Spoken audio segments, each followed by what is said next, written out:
Hi అండి. Good morning. ఈరోజైతే నేను 7 శనివారాల వ్రతం అయితే చేసుకున్నానండి.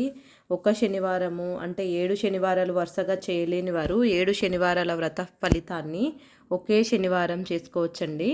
ఇలా ఒకే శనివారం 7 ప్రమిదలను చేసుకొని బియ్యం, పాలు, బెల్లం, నెయ్యి వేసి కలుపుకొని ఇలా 7 ప్రమిదలను చేసుకొని వాటిలో నెయ్యితో చేసిన నెయ్యి వేసి ఒత్తులు వేసి మనం 7 ప్రమిదలను చేసుకుని వాటిని ఇలా వెలిగించుకుంటే 7 శనివారాల వ్రత ఫలితం మనకి ఒకే శనివారం చేసుకోవచ్చండి.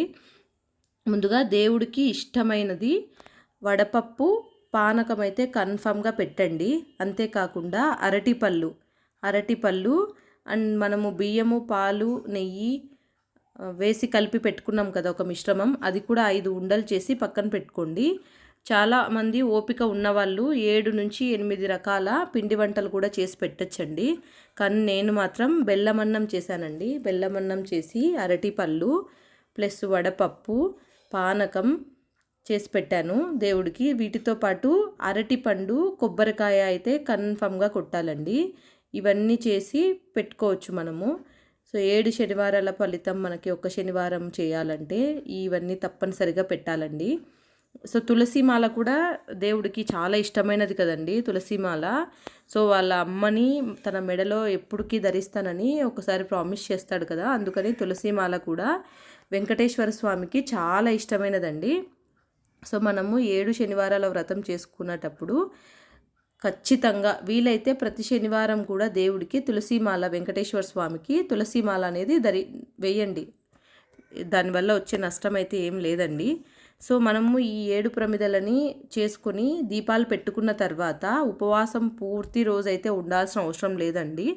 అది మీ ఆప్షనల్. ఉండాలనుకుంటే ఉండొచ్చు, లేదనుకుంటే లేదు. పూజ కంప్లీట్ అయిపోయిన తర్వాత మనము దేవుడి ప్రసాదం కొద్దిగా తీసుకొని తర్వాత మనము పూజ యొక్క దాన్ని వదిలేసి తర్వాత మనం కావాలంటే తినేయచ్చు.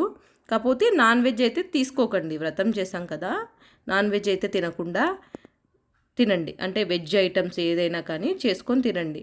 మీకు ఇంకా వీలైతే దేవుడికి ఎక్కువ పళ్ళు కూడా తెచ్చి పెట్టచ్చండి. నాకు అందుబాటులో ఉన్నది నేను చేయగలిగినంత చేశాను. పూజ అనే విధానం ఇలానే చేయాలి అని ఏం లేదండి, మన ఇష్టము. కానీ దేవుడికి ఇష్టమైనవి పెట్టాలి.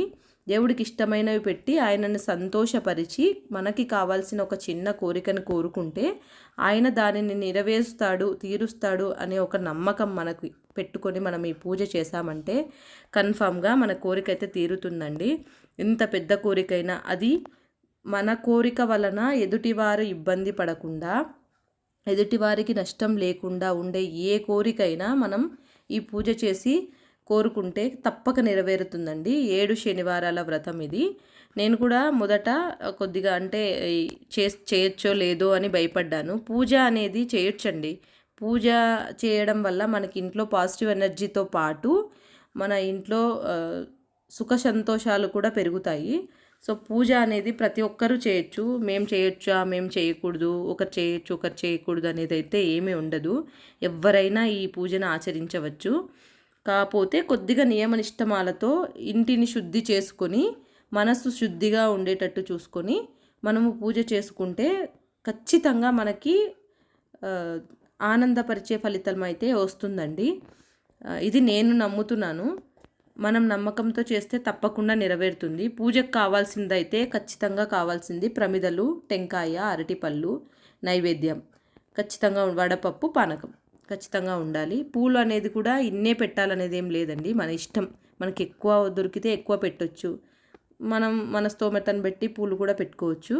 దేవుణ్ణి అలంకరించుకొని మనం మనస్ఫూర్తిగా మన మనసులో కోరిక కోరి మనం 108 గోవింద నామాలు చదివి మన కోరిక తీర్చమని దేవుణ్ణి కోరుకొని తర్వాత టెంకాయ కొట్టండి. టెంకాయ కొట్టిన తర్వాత మనకి ఇంకా మన యాజ్ యూజువల్ మనం ఎలా అయితే ఉంటామో అలానే ఉండొచ్చండి, ఏం ప్రాబ్లం అయితే లేదు. వీడియో నచ్చితే చూడండి. 7 శనివారాల వ్రతం అయితే ఈ వీడియోలో నేను క్లారిటీగా చూపించాను. సో ఈ విధంగా ఆచరించండి.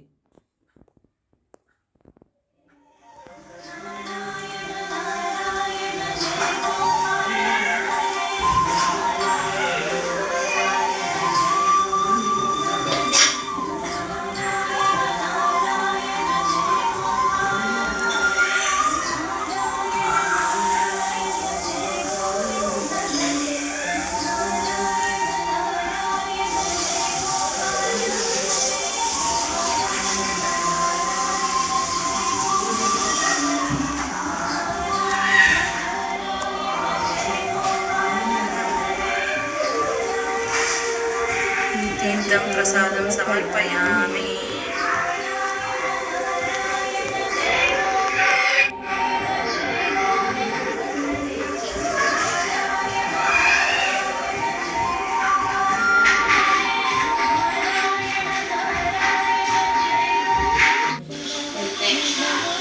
వీడియో నచ్చితే లైక్ చేయండి, షేర్ చేయండి, సబ్స్క్రైబ్ చేసుకోండి. నేను పూజ ఎలా చేశాను, ఇంకా ఏమైనా మిస్టేక్స్ చేశానా అనేది కమెంట్ చేయండి.